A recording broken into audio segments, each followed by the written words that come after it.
வச்சுருக்கிறாருன்னா என்னுடைய நிலத்தை வளப்படுத்துறதுக்கும் உற்பத்தி உருவாக்குறதுக்கும் எனக்கு தான் அந்த கவலை இருக்கும். நான் என்ன பண்ணுறேன், தண்ணி இல்லை பட நான் ஒரு 4 நாள் லீவ் போடுவேன், அவர் ஒரு 4 நாள் லீவ் போடுவோம், அவர் காடி யாங்கிட்ட கொடுப்பாரு, நான் அட்ரஸ் போட்டு வந்துடணும். இது என்னன்னா இப்போ 100 ரூபாய் கொடுக்குறாங்கன்னு வச்சுக்கலாம், ஒரு எக்ஸாம்பிள் சொல்கிறேன், 60 ரூபா தருவான்.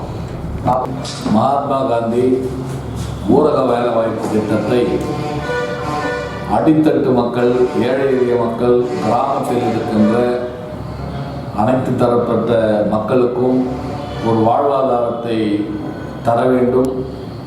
கிராமராஜ்யம்தான் ராமராஜ்யம் என்று மகாத்மா காந்தியடிகளுடைய தாரக மந்திரத்தை ஏற்று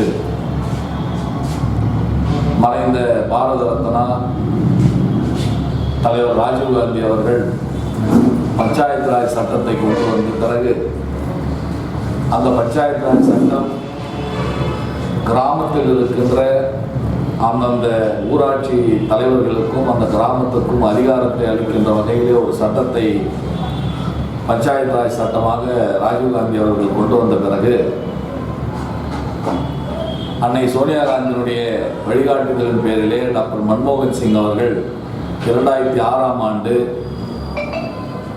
இந்த ஊரக வேலைவாய்ப்பு திட்டத்தை அமுல்படுத்தி அதற்கு பிறகு அதற்கு மகாத்மா காந்தி ஊரக வேலைவாய்ப்பு திட்டம் என்று பெயரை சூட்டி அன்று முதல் இன்று வரையில் மிக சிறப்பாக அது எந்த நோக்கத்திற்காக உருவாக்கப்பட்டதோ அது கொரோனா காலத்திலும் சரி, வறுமையான காலகட்டங்களிலும் சரி, மக்களுக்கு அது மிக ஒரு அருமையான வாழ்வாதாரத்தை உருவாக்கி தந்த ஒரு திட்டமாக அமைந்தது. இன்றைக்கு மத்தியில் ஆண்டு கொண்டிருக்கின்ற பாசிச பாஜக ஆட்சியாளர்கள் அந்த திட்டத்தை நீர்த்து போக செய்கின்ற வகையிலே 100 நாட்களே வேலை தராமல் அதற்குண்டான நிதியை ஒதுக்காமல் மக்களை வஞ்சித்து இன்றைக்கு பாராளுமன்றத்திலே கடந்த குளிர்கால கூட்டத்தொடரிலே மகாத்மா காந்தி ஊரக வேலைவாய்ப்பு திட்டத்தை பெயர் மாற்றம் செய்து மகாத்மா காந்தியடிகளுடைய பெயரை நீக்கி யாருக்குமே புலப்படாத, வாயில் நுழையாத ஒரு பாசிச RSS அங்கத்தை வகிக்கக்கூடிய யாரோ ஒருவருடைய பெயரை அதற்கு சூட்டி 100 நாள் அல்ல 125 நாள் என்று 100 நாட்களுக்கே வேலை தராமல் 125 நாட்களாக நாங்கள் தருவோம் என்று அவர்களுக்கே உரித்தான பொய்யான வாக்குறுதியை, பொய் மூட்டைகளை அவிழ்த்து விடுகின்ற, எல்லா விதத்திலும் பொய்களை பேசுகின்ற அவர்கள் இந்த மகாத்மா காந்தி ஊரக வேலைவாய்ப்பு திட்டத்திலும் பொய்யை சொல்லி, அது மட்டுமல்ல மத்தியில் ஆண்டுகின்ற அந்த பாசிச ஆட்சியாளர்கள் இதற்கு ஒதுக்குகின்ற நிதியை 60% மத்திய அரசும் 40% மாநில அரசும் ஒதுக்க வேண்டும் என்று அந்த சட்டத்திலே ஏற்றி பெயர் மாற்றத்தையும் செய்திருக்கிறார்கள். மகாத்மா காந்தி அவர்களை கொன்ற இந்த பாசிச ஆட்சியாளர்கள் அவருடைய பெயரையும் இந்த தேசத்திலே உச்சரிக்க கூடாது, அவருடைய பெயர் எதற்கும் சூட்டக்கூடாது என்கின்ற நிலைக்கு அந்த பாசிசம் வளர்ந்திருக்கிறது. அவர்களுடைய அந்த வக்கர பார்வை, வக்கர எண்ணங்கள் இதன் வாயிலாக வெளிப்படுத்தி இருக்கிறார்கள். அதை அகில இந்திய காங்கிரஸ் கமிட்டி மிக வன்மையாக கண்டித்து பல்வேறு கட்ட போராட்டங்களை, இந்த பெயர் மாற்றத்தை சூட்டியதை தவிர்ப்பதற்காக, நீக்குவதற்காக பல்வேறு கட்ட போராட்டங்களை முன்னெடுத்திருக்கிறார்கள்.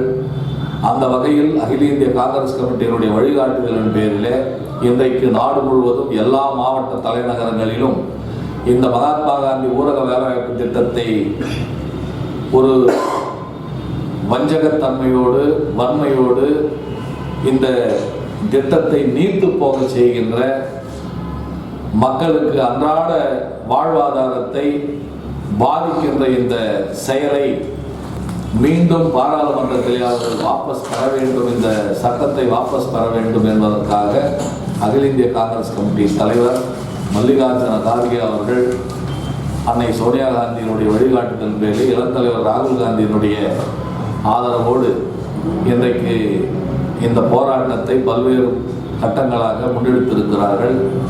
அந்த அகில இந்திய காங்கிரஸ் கமிட்டியினுடைய ஆணைக்கிணங்க தமிழக காங்கிரஸ் கமிட்டி தலைவர் திரு செல்வப்பிரந்தகை அவர்களுடைய அரவணைப்போடு அவருடைய உத்தரவின் பேரிலே இன்றைக்கு ஒரு பத்திரிகையாளர்களை சந்தித்து இதனுடைய அவலங்களை சொல்ல வேண்டும். 16ஆம் தேதி உண்ணாவிரதம் அமர வேண்டும்.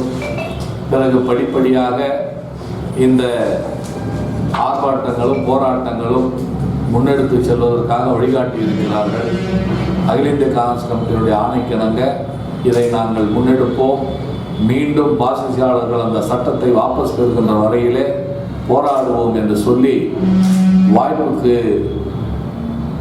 நன்றி கூறி அகில இந்திய காங்கிரஸ் கமிட்டியினுடைய வழிகாட்டுதல் பேரிலும் தமிழ்நாடு காங்கிரஸ் கமிட்டியினுடைய வழிகாட்டுதலின் பேரிலும் நாங்கள் இந்த திட்டத்தை வாபஸ் பெறுகின்ற வகையில் போராடுவோம் என்று சொல்லி கூறி விடைபெறுகிறோம். அந்த திட்டத்தின் பெயர் மாற்றத்தை வாபஸ் பெற வேண்டும். 125 நாள் என்று கூறியிருக்கிறார்கள். அதை கண்டிப்பாக செயல்படுத்த வேண்டும். மாநில கட்சிகள், மாநில ஆட்சி, மாநிலத்தில் இருக்கின்ற அந்த நிர்வாகம் 40% பணத்தை ஒதுக்க வேண்டும் என்று சொல்லியிருப்பதையும் வாபஸ் பெற வேண்டும். எப்படி 2006 இது நடைமுறையில் இருக்கிறதோ அதே விதத்தில் மத்திய அரசு அதற்குண்டான நிதியை தந்து எல்லா மாநிலங்களுக்கும் அந்த நிதியை தந்து அடித்தட்டு மக்கள் பயன்பெறுகின்ற வகையிலே அமைந்திருக்கின்ற இந்த திட்டத்தை செயல்படுத்த வேண்டும் என்று காங்கிரஸ் கட்சியின் சார்பாக ஆட்சியாளர்களை வேண்டி விரும்பி கேட்டுக்கொள்கிறோம்.